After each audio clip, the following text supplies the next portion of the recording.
សួស្តីអ្នកគ្នានឹងយើងមកសម្រាយរឿងស្ថានភាពសង្គមភាគតអ្នកគ្នាកុំឲ្យរងចាំយូរយើងចាប់ដើមរឿងយើងតែម្ដងទៅមូគេក៏បន្តផ្ញើសារទៅយ៉ាងសុនទៅថា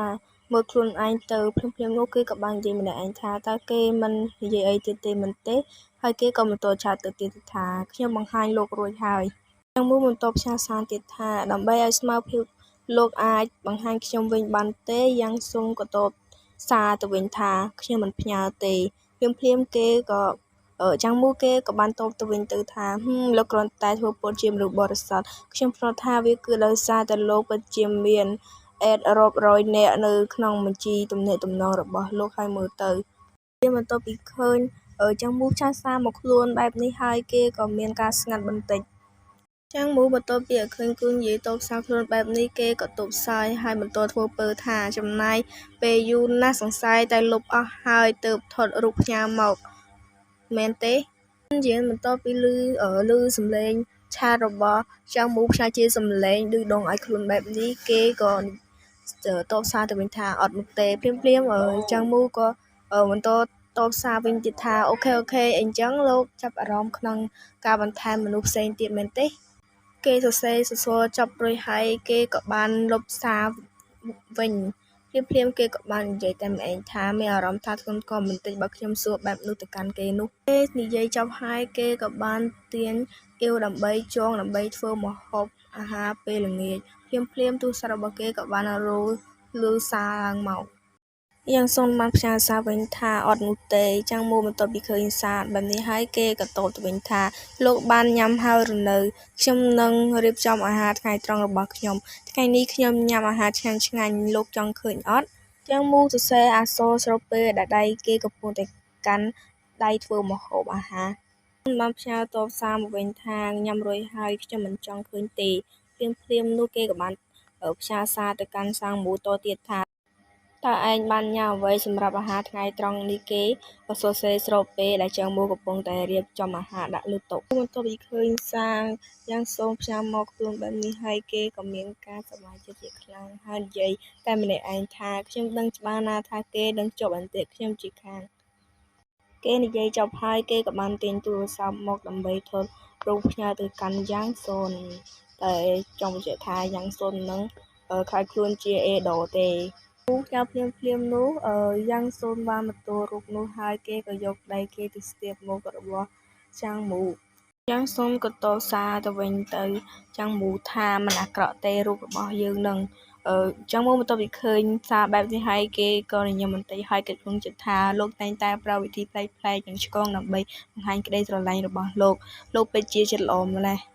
គេគិតបានត្រឹមនឹងហើយគេក៏យកដៃទៅប៉ះអេក្រង់របស់រូបយ៉ាងសុនទាំងថ្នមហើយគេក៏គិតក្នុងចិត្តទៀតថាតើពេលណាទើបយើងអាចជួបគ្នាទៅអេដូកាត់មកពេលដែលចាំងមូមកពីបណ្ណាល័យវិញគេក៏បានចូលទៅក្នុងផ្ទះហើយស្ងាត់ទាំងនិយាយថាខ្ញុំបានអានសៀវភៅពេញមួយថ្ងៃហើយហត់ខ្លាំងណាស់គេនិយាយចប់ហើយគេក៏ទៅកាន់តុកៅអីនិងកុំព្យូទ័ររបស់គេហើយគួរអង្គុយចុះហើយគេក៏បានចិត្តកុំព្យូទ័រភ្លាមគេក៏ចេញរូបភាពក្រវិលមកបានបើឃើញក្រវិលចឹងហើយចឹងមូគេក៏បានសួរខ្លួនឯងតែម្នាក់ឯងថាពួកវាសិតតែស្អាតគួរជ្រើសរើសយកអាមួយណាទៅណភ្លាមគេក៏នឹកឃើញដល់យ៉ាងសុនតែម្ដងតែរូបភាពនេះមិនយ៉ាងសុនគឺអេដូតែម្ដងអេដូខ្លាំង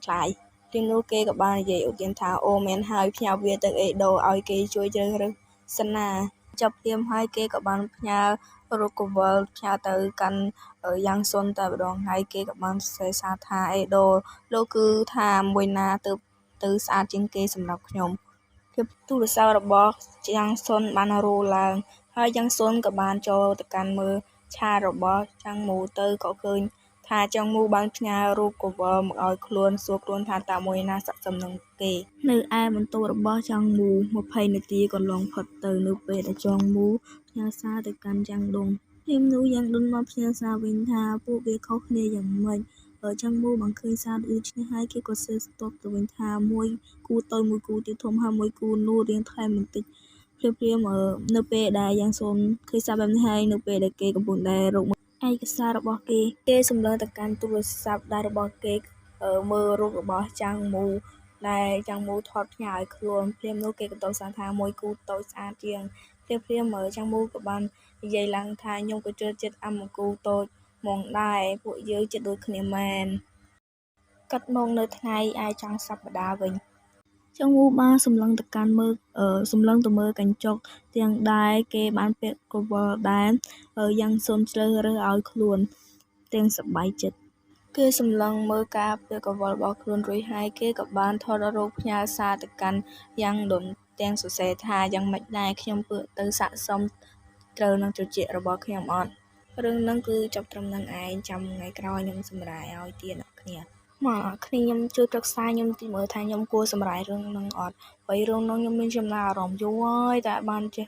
តែយកមកនិយាយអ្នកគ្នារឿងហ្នឹងគឺចង់ថាតួស្អាតហ្មងរឿងហ្នឹងក្នុងរឿងហ្នឹងតួប្រុសឡើងដល់តែ3នាក់ចំណែកឯតួបឋមយើងវិញគឺខ្ជូតសាហាវហ្មងណាគេបែបឆ្លងភ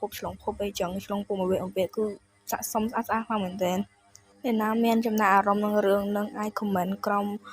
វីដេអូរបស់ខ្ញុំបានចាំខ្ញុំបើមានភាគច្រើនខ្ញុំនឹងសម្រាយរឿងនឹងតែម្ដង